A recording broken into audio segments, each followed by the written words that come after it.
To restore a snapshot of our website, we first access our SW panel. Search for the name of the service to manage and access its dashboard.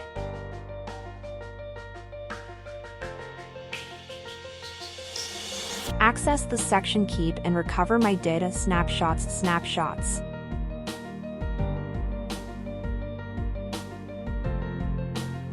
Locate the snapshot you want to restore and click on Restore this snapshot in the three dots menu. Enter a notification email and click on Yes, Recover Now.